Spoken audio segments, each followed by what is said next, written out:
tal? ¿Cómo están? Yo soy Úrsula Castrat y este es el podcast de Kyul. El día de hoy me acompaña Ale Abusada, psicóloga y fundadora del proyecto social Mami Linda. Gracias, Ale, por estar hoy día conmigo. Gracias por la invitación. Estoy emocionadísima de tener esta conversación contigo. Qué bueno, yo también. Hasta ahorita nunca habíamos hablado, habíamos tenido algún invitado en el podcast que nos hablara de un proyecto social, que fuera netamente social, ningún psicólogo tampoco. Me gustaría hablar un poco sobre tu carrera como psicóloga y qué fue lo que o sea, en qué te especializaste exactamente y qué fue lo que te hizo darte cuenta a enfocarte en madres solteras. Perfecto. De hecho, me encanta poder estar acá porque siento que hay muy pocos espacios en los que se puede hablar realmente de la importancia de la salud mental, porque cada vez que he hecho entrevistas, de alguna manera, de Mami Linda, de mi fundación, siempre las preguntas son, bueno, ¿y cómo lo creaste? ¿Y cómo funcionó? Pero no, digamos que las preguntas ya me las sé de memoria, pero no era como algo que iba a la raíz del por qué se crea esto con salud mental. O sea, un tema que muchas veces pasa desapercibido en nuestra sociedad, más que nada yo lo he vivido en Perú, en Lima y yo creo que en todo el mundo, y entonces por eso estoy súper contenta de poderte contar también el trasfondo de esto, ¿no? No solo como la idea de cómo se creó y cómo se fundó y lo que hace, ¿no? Sino también por qué yo vi exactamente esta necesidad. Entonces, bueno, te cuento un poquito de mi carrera.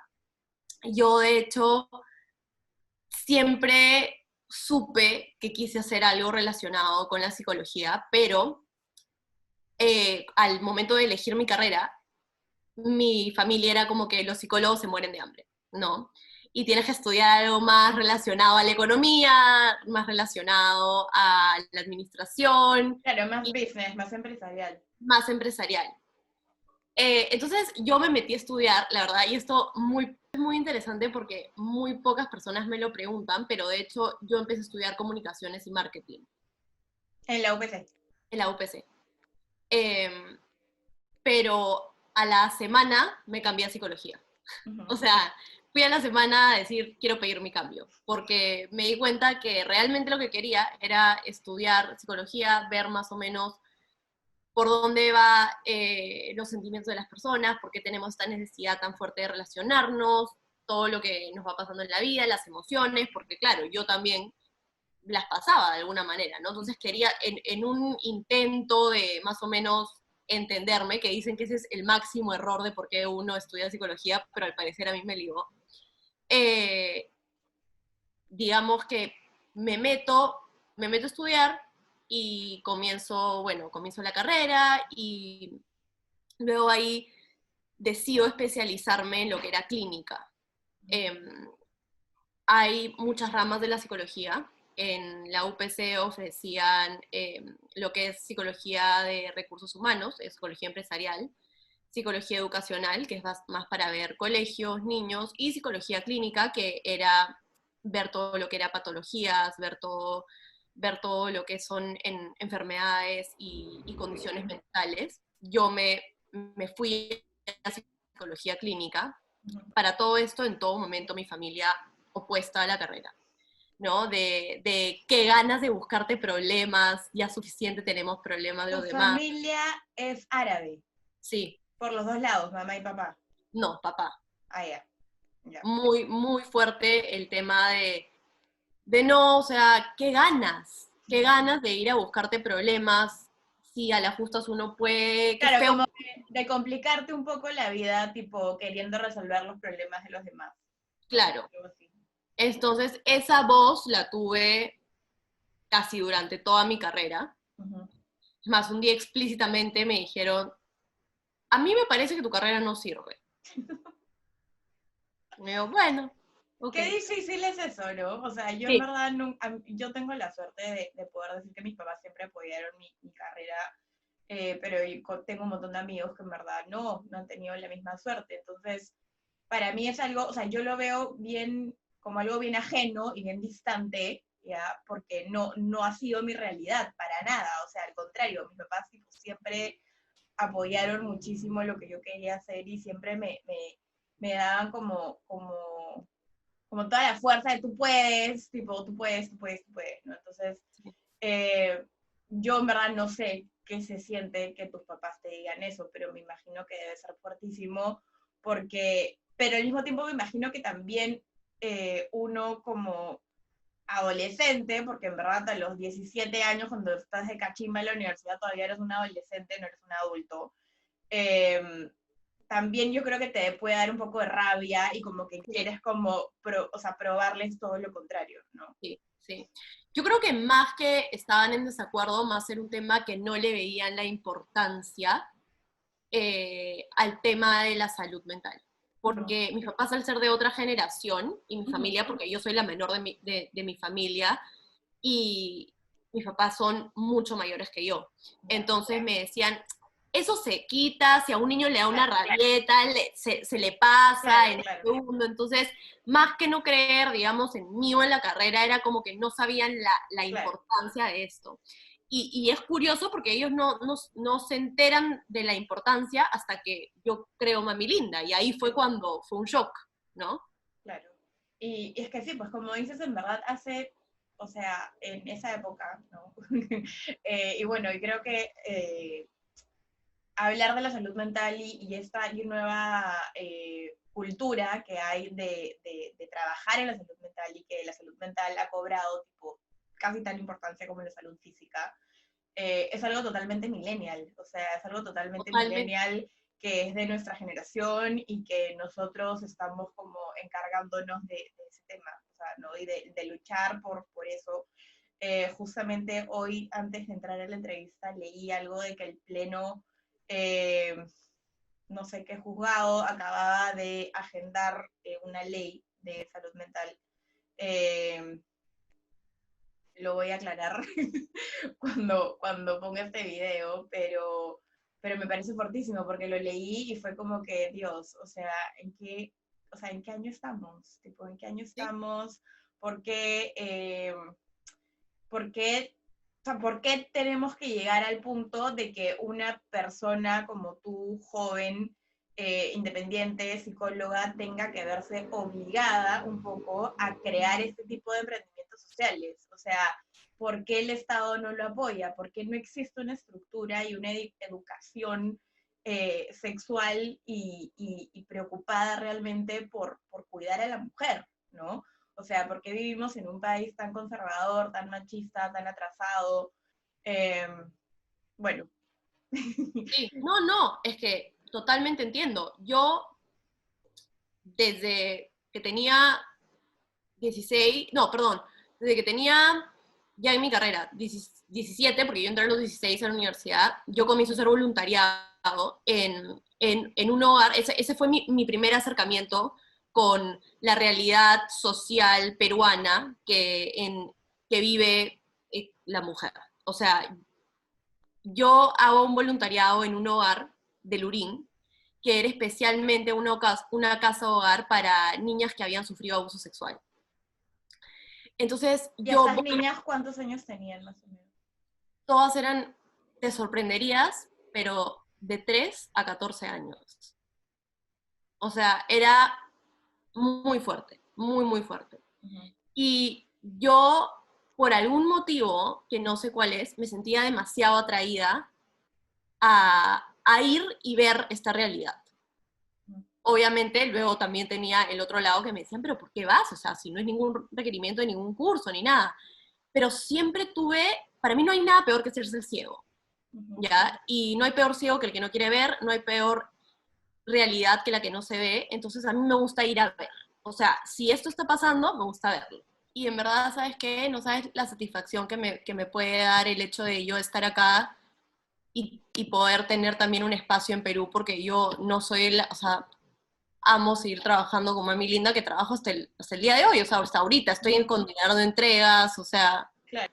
Entonces, yo siempre, me involucré desde chica en este tipo de voluntariados y iniciativas, y de hecho traté de juntar un montón de psicólogos para que ellos vayan a ver la situación de este hogar. Como te cuento, en este hogar había niñas desde los 3 hasta los 13 años víctimas de abuso sexual.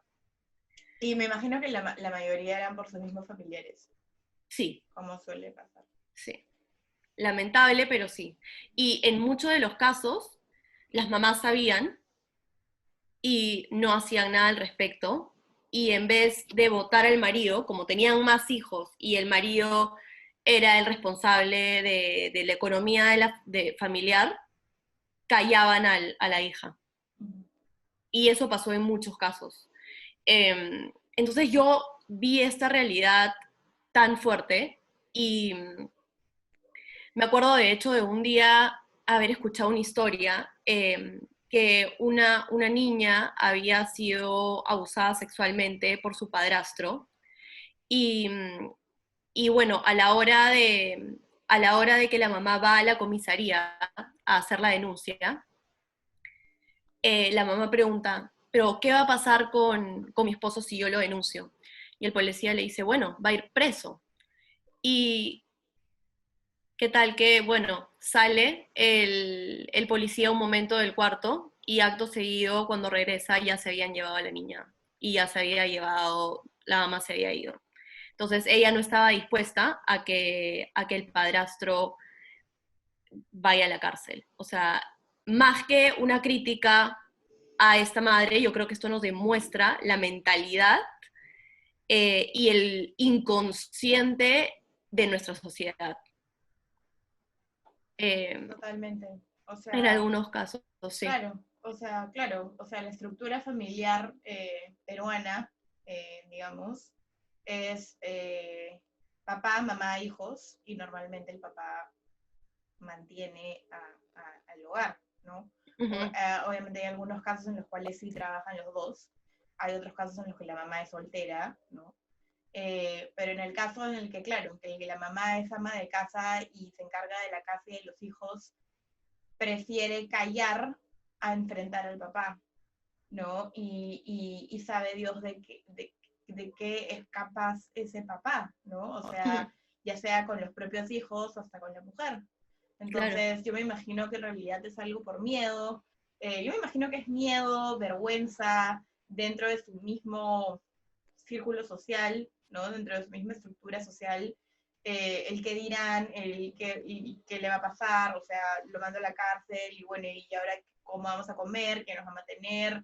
Eh, Me imagino que hay un montón de miedos y prejuicios, pero también la misma realidad, ¿no? O sea, cada quien en realidad es un mundo, cada familia es una realidad totalmente distinta y bueno, y nosotras tenemos la suerte de no haber crecido en hogares así, ¿no? Pero creo que también es importante aclarar que estas historias de abuso sexual no solamente pasan en estratos sociales bajos, sino también en todo tipo de estratos sociales. 100%, 100%. Eh, y yo creo que muchas veces el silencio es preocupante. Uh-huh. Y yo creo que eso, ahora que como tú lo mencionas, nosotros como millennials como nueva generación estamos encargados y tenemos el deber de hacernos escuchar Uh-huh. y el deber de cambiar estas cosas a que en vez de silencio, hablemos. Que si pasa una situación de esta índole, hablemos, lo expresemos y busquemos algún tipo de ayuda. Y yo creo que yo siempre lo que he tratado de hacer, más que proveer salud mental, es hacer que las mujeres se den cuenta que necesitan la ayuda. Uh-huh. O sea, que sean capaces, porque tú cómo buscas ayuda si no sabes que la necesitas. Claro, claro, exacto. ¿Cómo identificas una necesidad si no la reconoces? ¿Cómo buscas llenarla? ¿Cómo buscas mejorar si no sabes qué necesitas o no sabes cuáles son tus derechos? Empezando por ahí. Uh-huh. No sabes que está mal que te toquen si no quieres. Uh-huh.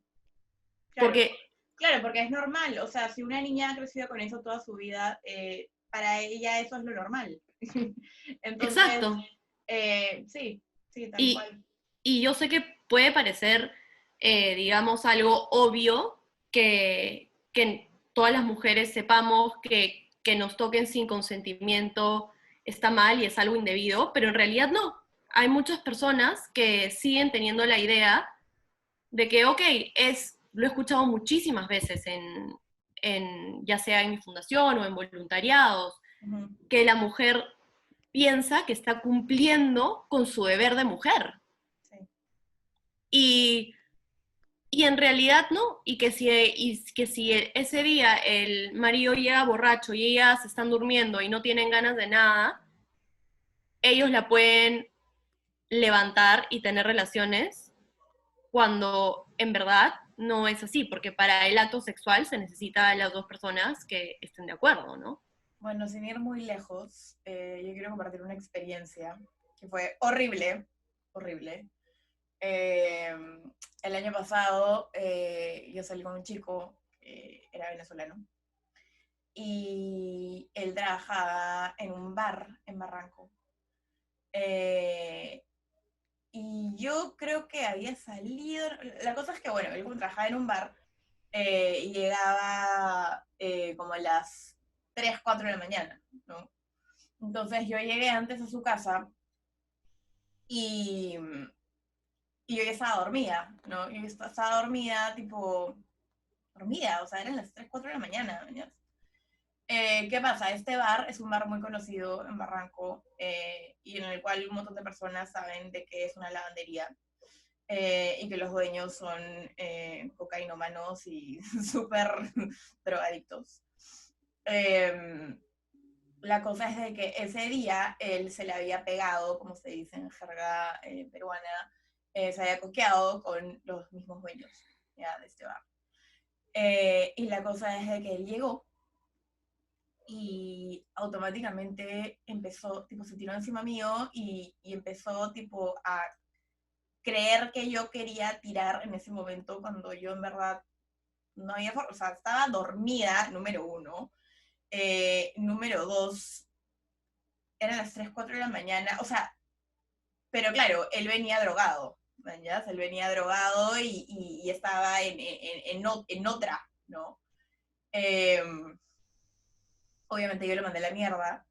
Eh, al día siguiente fue que yo me di cuenta, porque en ese momento ni siquiera yo terminé de comprender qué chucha le pasaba a este chico por la cabeza para pensar de que me podía levantar de esa manera, mañas, o sea, no, para mí no había forma.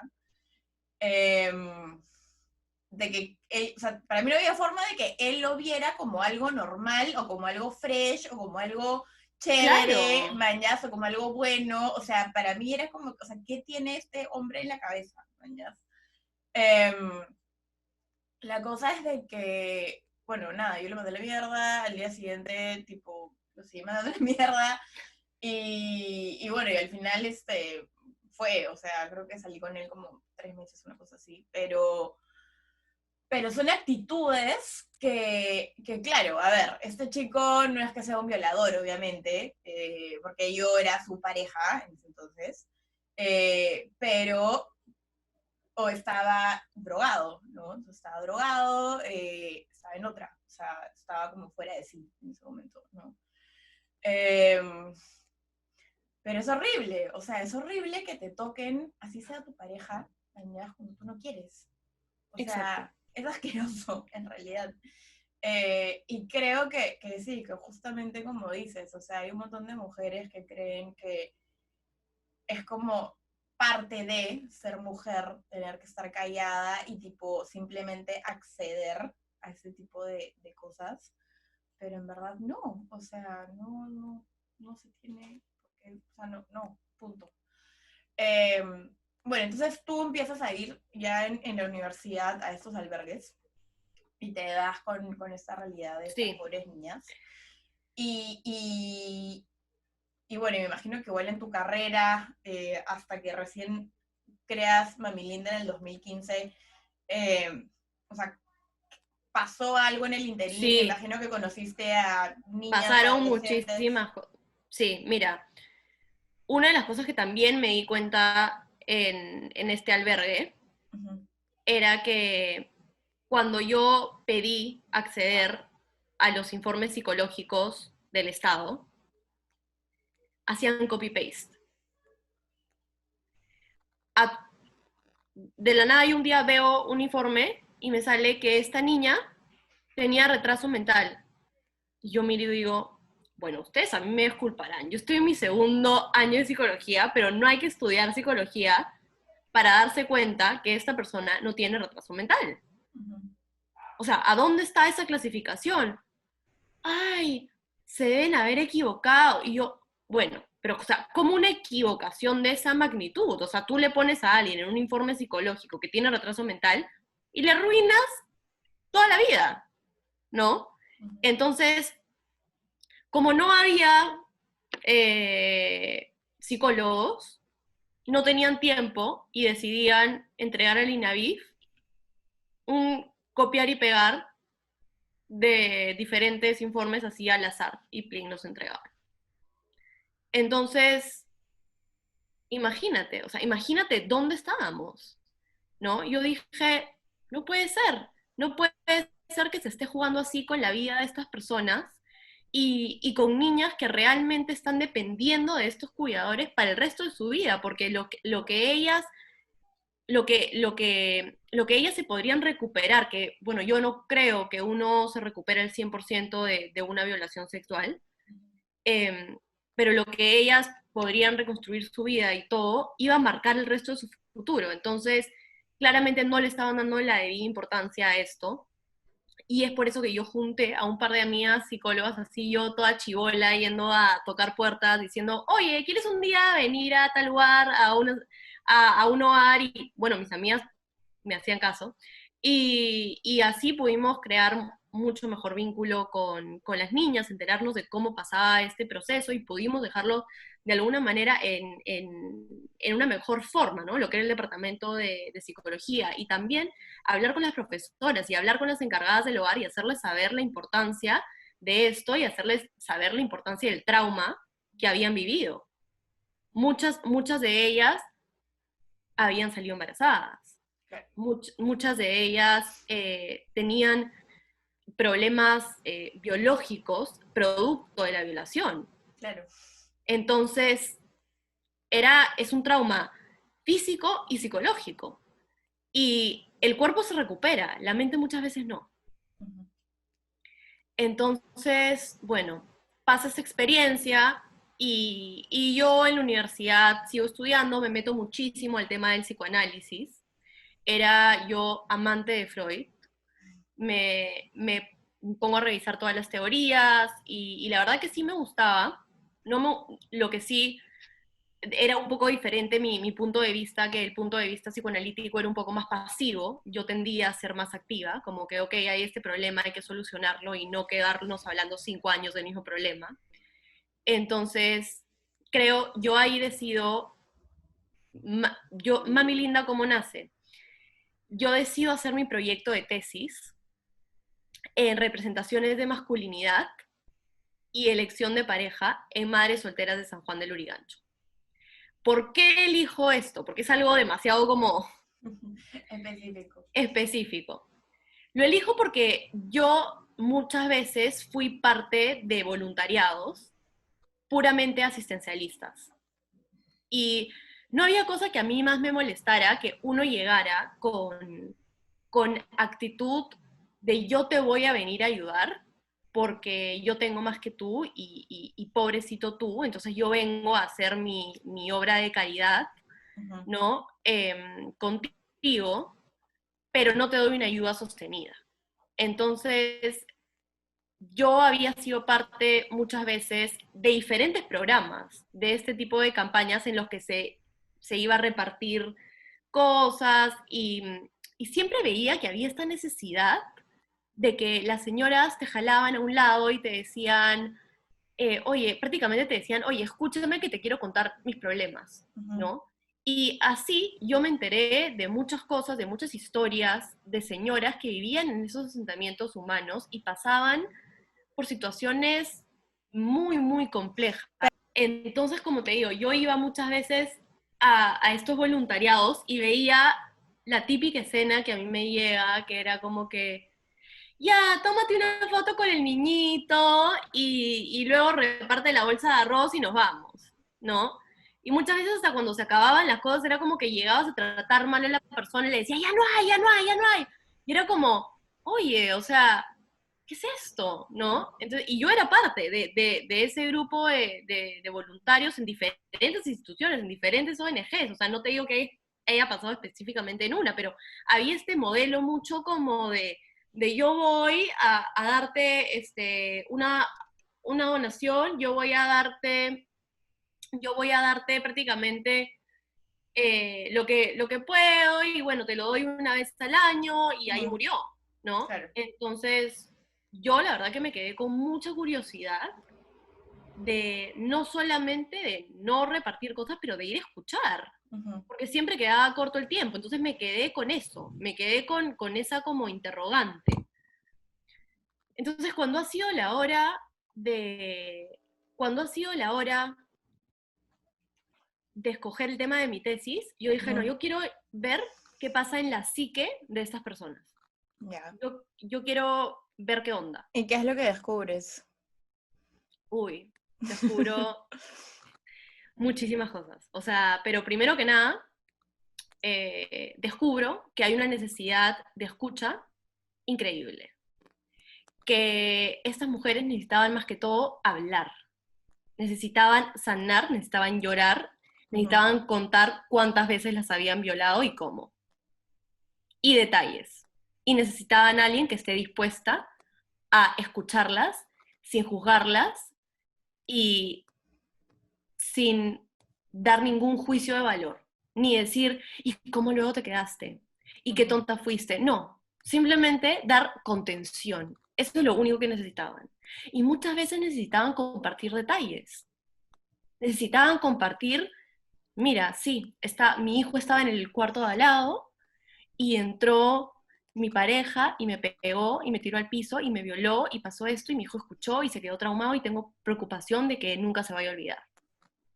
Necesitaban compartir esos detalles, esas cositas que cuando iban a pedir citas a algún hospital público, lo único que hacía la psicóloga es decirle nombre, edad, motivo de consulta, síntomas, signos, ok, ante el psiquiatra. Y si era un caso de violación, ok, trae al policía. Claro. Entonces necesitaban un espacio en el que no se juzgue, en el que no vaya, si ellas no querían que haya ninguna acción en el momento. Un espacio psicológico seguro con el cual yo creo que personas como tú y yo hemos contado durante toda nuestra vida, pero que al final en verdad es un privilegio, solamente que nosotras creo Total. que nunca lo veíamos como tal, o tal vez sí, ¿no? Pero creo que no terminas de ser consciente hasta que realmente lo ves, ¿no? O sea, a ver,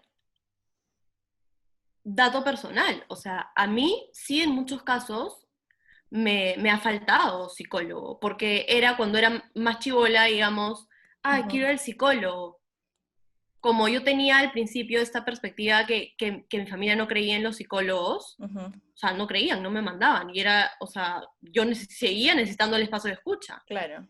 Entonces, pero luego ya, cuando crecí, claro, obviamente ya se entendía un poco más esta postura de que uno necesitaba la ayuda psicológica, y yo no me considero, yo me considero buena psicóloga porque he explorado el espectro de emociones casi que completo. Entonces, y ese comentario que te dicen de, uy, qué suerte que eres psicóloga, uy, ¿cómo te puedes estar sintiendo así? Y tú que eres psicóloga, qué raro. Es como...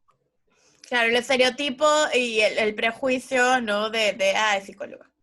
Claro, no, entonces, como, pero también a la vez decía, wow, o sea, uno, por ejemplo, que cuestiones, tienes problemas con tu enamorado, te terminan, sacan la vuelta, te pasa algo, es como, ok, y lloras en tu cama muchas veces, luego puedes tener acceso a nutricionista para ponerte regia si quieres, ¿no? Puedes tener acceso a psicólogo, tienes un círculo de amigos, pero imagínate el caso de estas señoras que han sufrido abusos sexuales, que les han sacado la vuelta 1000 veces. Claro, que les han pegado, que les han Les han quitado la pegado plata, que no y no tienen... tienen, o sea, no tienen dónde voltear. Claro. No tienen dónde voltear. No tienen dónde voltear, tienen que darle de comer a sus hijos y no pueden estar, y ellas mismas no les daban la importancia a sus sentimientos. Creían de que expresarse era símbolo de debilidad. Claro. Y que qué vergüenza, cómo uno va a estar pensando el tiempo, pasando el tiempo, llorando y perdiendo el tiempo de esa manera, cuando no se daban cuenta de la real importancia que, que eso conlleva, ¿no? Y que les puede realmente malograr la vida quedarse calladas siempre y no prestarle atención a sus emociones. Entonces, yo creo, mami linda, con la esperanza de que se reconozca la importancia de la salud mental, no solo en esas mujeres, pero también de las personas que van a ayudar. Porque yo siempre le llamé un voluntariado emocional, porque a mí nunca me trajeron nada material. Y yo siempre dije, Mami Linda es un voluntariado en el que yo quiero que el voluntario se involucre emocionalmente con la población. Y si no puedes y no quieres, no vengas. Yo no quiero como, yo no quería la escena de, ay, pobrecita, llevémosles un poquito de arroz, llevémosles un poquito de azúcar. No, yo quería de, oye, mira qué increíble este grupo de mujeres, hay que ir a involucrarnos a ver qué cosa chévere se puede hacer con ella. Entonces, yo le llamaba a Mami Linda. Y también qué se puede dejar en ellas, ¿no? O sea, porque si tú vas con una mentalidad y con las ganas de escuchar y dentro de lo que puedes hacer, ayudarlas con algo que a veces, como bien estás diciendo, ¿no? Es simplemente escuchar a la persona. En verdad ya estás dando muchísimo más de lo que tú crees, ¿no? Entonces, aparte de este tipo de ayuda, me parece que también empezaron a crear un tipo de cursos de educación Sí. sexual. No exactamente, bueno, se ha tocado temas de educación sexual, porque yo lo que hacía es hacer focus groups y a ellas mismas preguntarles qué crees que necesitan. Ya. ¿Ya? Y muchas de ellas dijeron, sí, educación sexual. Muchas de las mamás no tenían idea de cómo educar a sus hijas sexualmente, porque a ellas no las habían educado. Entonces, el poder decirle a tu hija, sí, o sea, tienes que tener relaciones sexuales con condón. Claro. ¿No? Y no tener vergüenza a hacer, digamos, el acercamiento a ese tema. Y también creamos unos cursos de alfabetización. Muchas de las señoras no sabían leer ni escribir en Mami Linda. Y eso es algo que yo tontamente asumí desde un principio. Yo fui con la idea, o sea, yo con mi PowerPoint, mira, les voy a poner, ¿y por qué no me escriben una carta con sus sentimientos? Y de hecho me pasó. Y cuando les di la carta fue como, yo decía, pero qué raro, y les da vergüenza. Decir, hasta que yo dije, en mi ignorancia, o sea, qué ignorante yo, Claro. que asumo Claro. que todos saben leer y escribir. Y es Claro. lo que muchas veces nos pasa desde el lugar donde estamos, porque como estamos acostumbrados a que realmente todos lean, todos escriban, no nos damos cuenta de que en el Perú hay una realidad que hay una tasa de analfabetismo súper alta. Sí. Entonces, ¿quién ayuda a estas personas adultas, estas mujeres adultas de 40 a 50 años, que de hecho es un nicho de edad que es complicado, porque ya no eres la típica madre adolescente que de repente te va a llegar un poco más ayuda del gobierno o de otras instituciones, no eres tampoco anciana, entonces quedas como en un grupo de población que asumen que ya tienes todo resuelto cuando has tenido demasiadas carencias. Claro. Entonces, ¿quién te ayuda a suplir esas carencias y a seguir mejorando en la vida? Entonces, por ahí, por ahí empezó el tema de la alfabetización y no tienes idea el impacto de la alfabetización en la autoestima. Obviamente, no, es que me puedo imaginar, o sea, le cambias la vida a la persona, o sea, Le ca- es algo muy fuerte, o sea, en realidad, eh, sí, o sea, qué bestia, o sea, yo de verdad, eh, yo tengo la suerte de que yo estaba en un colegio católico en el cual siempre hemos hecho obras sociales desde kinder, ¿ya? Y desde chiquitas, mi colegio particularmente se encargaba de mantener a dos colegios en Fe y Alegría, Montenegro. Ujú, ujú. ¿Ya? Y luego ya en la planicie íbamos a Manchay, en la misma escuelita, en el mismo colegio en la planicie también hay una escuelita para, gratuita, o creo que el pago es mínimo, para niños de empleadas del hogar o choferes de la planicie, o de la Molina en general, pero sobre todo son de la planicie. Entonces, sí, es algo que yo siempre he visto de cerca, es algo que siempre hemos visto de cerca, o sea, el hecho de ir nosotros todos los miércoles a recolectar víveres, cada vez que llevábamos víveres, las sisters te daban tipo un chupete, un caramelo, lo que sea, íbamos a los mismos colegios, o sea, en buses y todo, Las para ver, sisters. las sisters, para ver la realidad o sea, una realidad totalmente ajena a la nuestra, pero que es lo que es el país. O sea, y yo en verdad agradezco eso muchísimo de mi colegio y de las monjas, porque es algo con lo cual yo creo que nos hizo ser bastante conscientes de los privilegios Totalmente. y de la suerte que teníamos de tener un techo sobre nuestras cabezas, ropa, comida, abrigo y educación, ¿no? Entonces, yo, por ejemplo, de chiquita jugaba, hacía flashcards con mis empleadas y te les enseñaba inglés. Claro. O sea, como que era algo que me encantaba bueno, y por eso siempre fuimos súper conscientes de esas cosas y hemos crecido con una conciencia de ayuda social muy, muy fuerte. No solamente mandando el víver, sino nosotras mismas yendo a dejar los regalos, hacerles shows, a involucrarnos en realidad, involucrarnos en serio desde muy, muy chicas. Entonces, eh, eso es algo que sí, en verdad, hasta el día de hoy se lo puedo agradecer a mi colegio. Y, y bueno, nada, como seguías contando, qué importante es eso en realidad. O sea, por ejemplo, yo me acuerdo que en Fe y Alegría, en los colegios también daban clases de carpintería y de costura, para que en todo caso, o sea, obviamente muchos no podían llevar una carrera, entonces en el mismo colegio aprendían, las mujeres llevaban clases de costura y los hombres llevaban clases de carpintería, entonces podían cacholearse saliendo del colegio haciendo algún tipo de Exacto. trabajo manual, ¿no? Este, aparte de, bueno, leer, escribir, matemática, todo eso, pero podían valerse de algo más, ¿no? Exacto. Bueno, eh, me encanta la iniciativa de Mami Linda porque creo o sea, me parece sobre todo súper importante cuando una persona como tú, que vives ahora mismo en Washington y que tienes una maestría en desarrollo social, eh, te sigas preocupando por tu país, ¿no? Y por estas madres que conociste, y que hasta el día de hoy es algo que te afectó muchísimo y que no te quedas en que, su cómo me afectó, qué fuerte, sino realmente tomas acción y haces algo para cambiarlo, ¿no? Eh, Cuéntame qué es lo que haces en Washington exactamente, en dónde chambeas. Antes de irte acá, trabajabas en una clínica privada. Eh, Cuéntame. A ver, te cuento. Bueno, antes de irme, yo tenía mi consulta privada.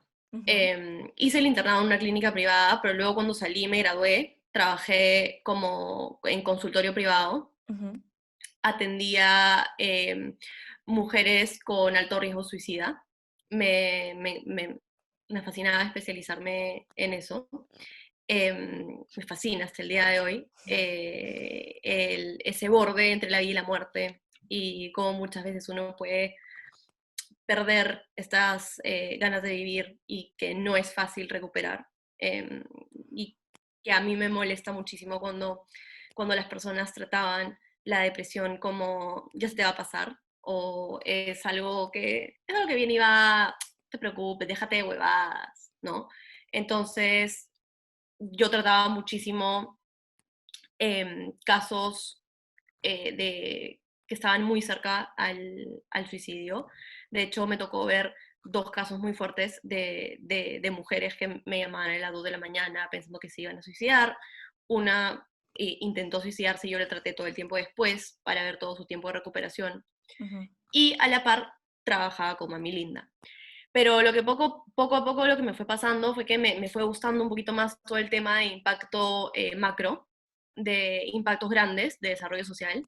Ujú. Me parecía que se podía hacer muchísimo y sentí personalmente, a ver, amo la psicología, es mi pasión, pero sí sentí que empezar desde tan chivola como era yo a sentarme en el consultorio. Número uno, siento que para ser psicólogo se necesitan muchas horas de vuelo, se necesitas mucho más experiencia de vida, porque a la larga tú les hablas a tus pacientes desde ti. Ajá. Y el que te diga que no es mentira, porque en verdad se juega mucho también hasta dónde has trabajado tú. O sea, uno de mis mentores psicoanalistas me dijo, tú puedes tratar hasta donde tú te has trabajado a ti misma. Claro. Entonces, y yo creo que eso es muy poderoso. Entonces luego me gustó irme saliendo un poco a lo macro y tuve una oportunidad de irme a hacer una maestría en desarrollo humano Ujú. y impacto social. Y era una ¿Dónde le hiciste? maestría en University of Pennsylvania, en UPenn, en Filadelfia. Y era una maestría muy interdisciplinaria. Era una maestría en que yo llevaba cursos de liderazgo de organizaciones no gubernamentales, de políticas públicas, de educación y de psicología. Entonces, tú la podías como un poquito adecuar a lo que tú querías sacar de esa maestría. Claro. Y luego, en medio de esa maestría, yo decido venir a una institución acá en Washington a hacer un internado en el área de género e inclusión social para los proyectos del gobierno americano de desarrollo internacional. Ujú. Entonces, es ahí donde yo digo, este mundo me gusta y me va a dar herramientas para luego yo poder tener, digamos, la experiencia de haber manejado proyectos de millones Ujú. y aplicarlo en Perú Claro. y realmente llegar y hacer un cambio. Al momento que termino mi maestría, yo estaba, ¿qué hago? ¿Me regreso? ¿No me regreso? ¿Qué va a pasar con Mami Linda? ¿Mami Linda va a morir? Era una preocupación. Claro. Pero Mami Linda enganchó tanto con el sentido y con la emoción de las personas, de los voluntarios, de las marcas que me han ayudado tanto, que no murió. O sea, Mami Linda sigue en pie hasta el día de hoy, ¿no?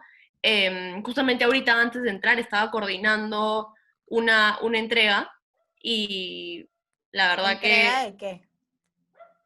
entrega de útiles, Ya. porque a las madres ya no estoy tratando de hacer de alguna manera que, el- que las clases de alfabetización Ujú. migren a lo virtual, lo cual es muy complicado. Entonces lo Claro. estamos trabajando a través de audios y Ya. mi embajadora de Mami Linda se va a encargar de ella repartir los cuadernos, los lápices, todos que ellas tenían antes en el tallercito de Mami Linda. Ahora, bueno, los van a tener en sus casas, ¿no? Porque Ujú. todavía claramente por toda esta coyuntura no se pueden juntar. Ujú. Entonces, bueno, nada, luego regresando un poco a mis vivencias, em, termino la maestría y digo, ¿qué hago? ¿Me regreso? ¿No me regreso? Y bueno, finalmente decidí aplicar acá en una posición en Washington, que lo que yo hago es manejar los proyectos del gobierno americano de desarrollo internacional en todo lo que es el área de Latinoamérica y Caribe. Ujú. Actualmente ando manejando 2 programas en Colombia y todos son de impacto social, pero veo mucho más la parte de la administración y el manejo de los programas, veo hasta los Ujú. fondos, veo digamos, veo los presupuestos de 46 millones de dólares del gobierno Claro, americano, todo lo que conlleva la gestión de estos programas. todo lo que conlleva la gestión, lo cual yo pensé que a mí me va a servir muchísimo para luego yo poder llegar a Perú y realmente tener un impacto grande, macro, nacional, en todo lo que es la salud mental. Porque, ok, tú puedes tener la idea de Mami Linda, de qué lindo proyecto, pero si no sabes cómo manejarlo, si no sabes cómo Claro. hacerlo crecer, ¿Cómo abordarlo? cómo abordarlo. Cómo Entonces, administrarlo, cómo hacer que genere un impacto, que crezca, que no se quede, ¿no? Claro, obvio, es un chamo. exacto. Entonces, hasta partes de ver contratos, hasta partes Claro, de sí, obvio. subcontratar, las partes legales, la parte de, o sea, es algo que, y yo soy psicóloga clínica, y yo Claro, ahora veo Exceles, y claro. veo, o sea, cosas que no tenía idea, entonces eso me está ayudando muchísimo en mis habilidades como profesional para luego yo poder regresar al Perú, retomar Mami Linda ahora sí ya, pero power, Ujú. y yo sí tengo planes de llevarlo a una escala nacional, y de hecho internacional, ¿por qué no? ¿No? Y yo aquí en Washington sigo todos los días, yo me pongo mis pulseras de Mami Linda y me hago mi propia propaganda y sí, o sea, me han dicho muchas veces, ¿por qué no haces que esta sea una organización internacional para que Ujú. puedas levantar fondos acá?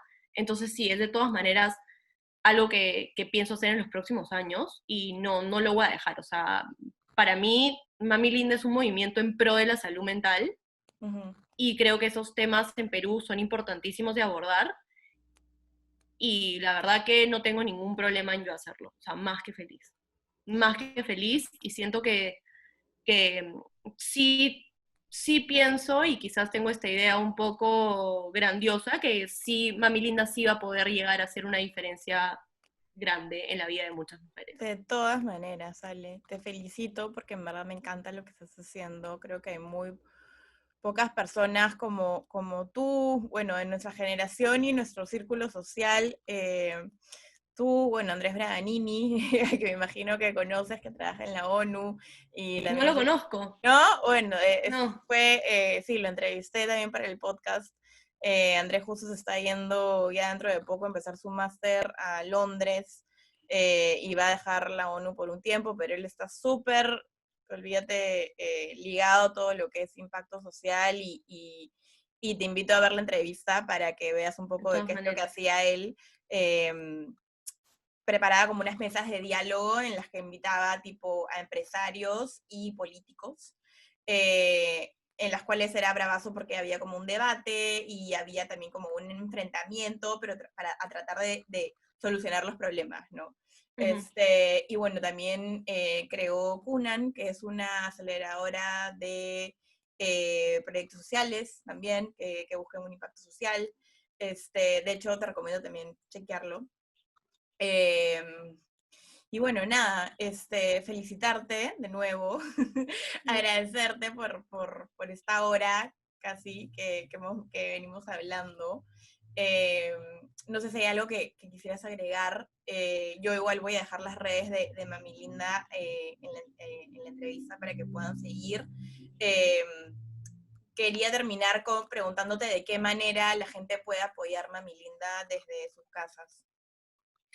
En este momento, de hecho, estamos en una transición Ujú. en el que vamos a movernos a un tema de voluntariado virtual, en crear talleres virtuales, digamos, grabaciones. Muchos especialistas iban a dar talleres, por ejemplo, de crianza, a dar talleres de emociones, y como ya no se puede el tema de ir ahorita, lo que yo estoy organizando es el cambio a lo virtual. Entonces, yo ahorita me estoy comunicando con muchas personas que quieren dar algo de su tiempo para hablar de un tema que les apasione y esto se va a crear a modo de video y se van a pasar a los celulares, a los WhatsApps. Nosotros tenemos un grupo de WhatsApp de Mami Linda donde ellas pueden acceder a todos los videos que yo les mande.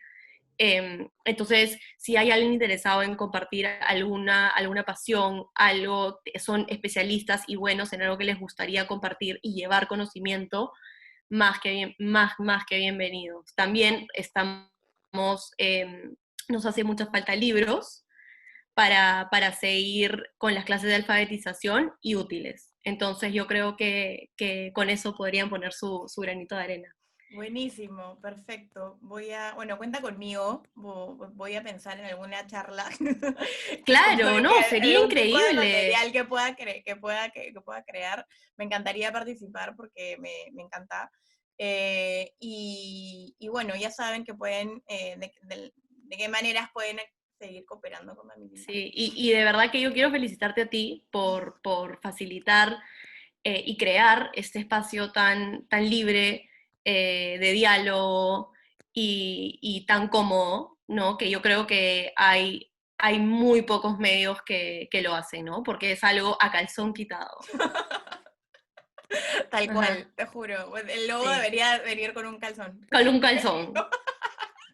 Oye, qué buena idea. Voy a hacer hilos de Chloe. Sí, claro. Entonces me parece increíble porque es un espacio en el que uno puede decir lo que piensa sin estar cuidando, uy, si digo esto Sí, y... no, acá, mira, esto es lo chévere, ¿no? Que todavía como es un emprendimiento mío, ¿no? Y bueno, y de mi socio, no, todavía no hay ningún tipo de publicidad o algo así con el cual yo tenga que cuidarme con lo que digo, que no pueda decir lisuras, que no, yo puedo decir lo que me da la puta gana. Y me encanta no tener Amo. ese filtro, te juro, no sabes cómo me encanta. Sí. Este, pero nada, Ale, te mando un besote y de Un nuevo beso. muchísimas gracias. Muchísimas gracias. Besos. Chao. Bye.